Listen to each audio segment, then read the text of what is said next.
Je m'appelle Johan Bourgeois et je viendrai présenter avec toute ma formidable équipe fragments du Requiem de Mozart le 19 et 20 janvier 2024 au Grand Théâtre de Provence.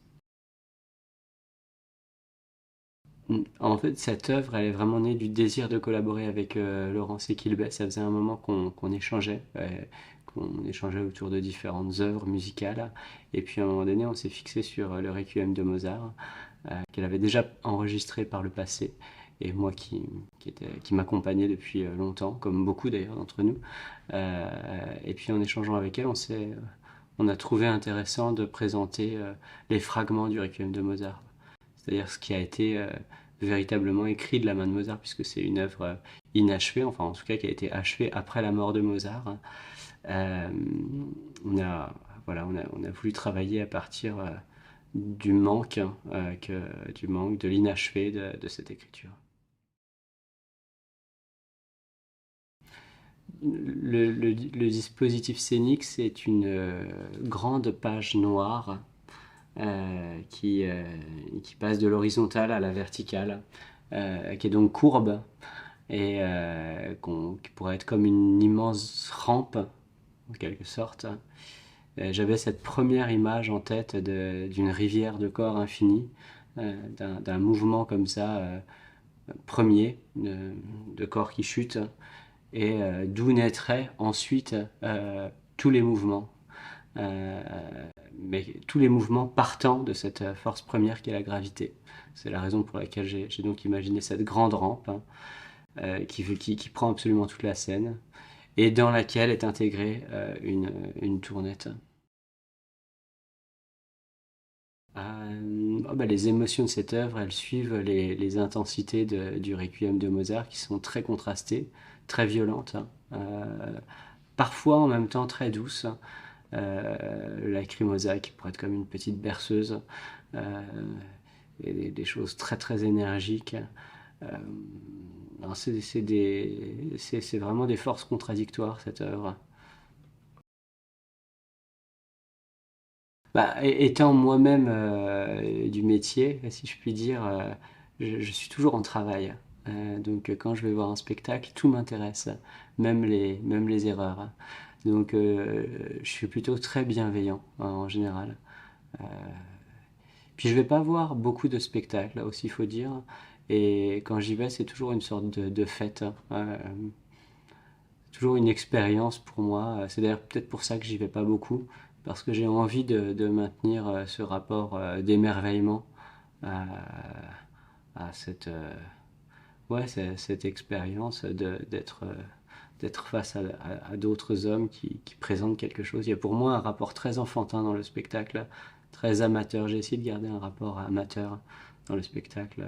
Je trouve que c'est très difficile en devenant professionnel de garder cette joie pure que moi j'ai vécue enfant quand je présentais des petites choses à ma famille ou à mes amis.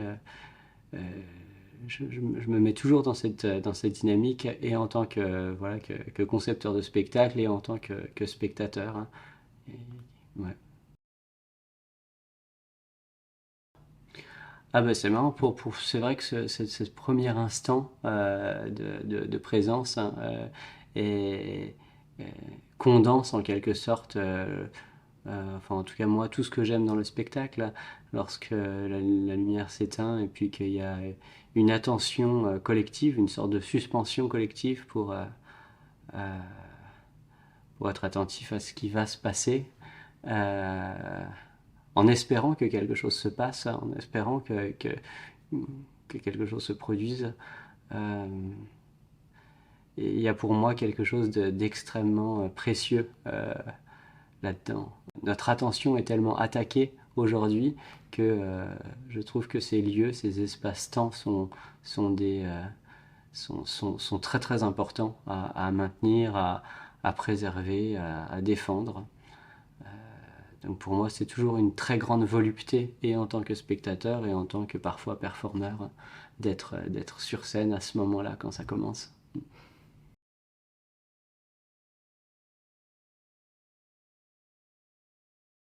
Mmh. Alors, ouais, c'est drôle, c'est une bonne question, mais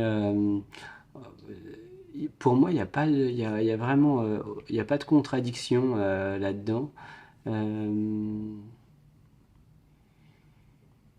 c'est vrai que c'est des rapports au métier qui sont très différentes, hein, très différents, mais pour moi extrêmement complémentaires. Au fond, je vois vraiment, euh, enfin, ça me tient vraiment à cœur d'arriver à fédérer en fait des, des communautés différentes, hein, à faire des ponts entre des mondes esthétiques. Et je crois que le langage que j'essaye de développer avec mon équipe depuis plusieurs années est nourri par ces expériences multiples, par ces mondes variés.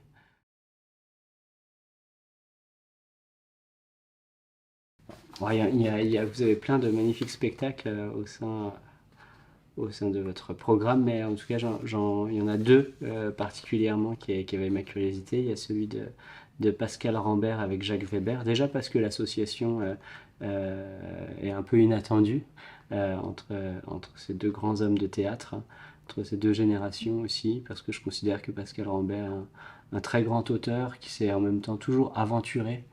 euh, et j'ai toujours envie de voir ce qu'il va faire. Et puis parce que je vois aussi la présence d'un auteur que j'avais complètement oublié, mais tout d'un coup en voyant son nom, Thierry Collet, je me rappelle qu'il a quand même été à l'origine de d'un spectacle qui m'avait énormément plu sur la manipulation, je crois, les médias, les discours.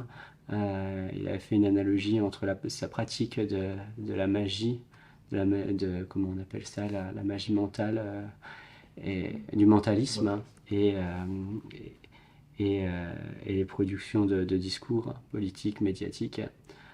Et donc je serais très très curieux de voir qu'est-ce qu'il fait aujourd'hui.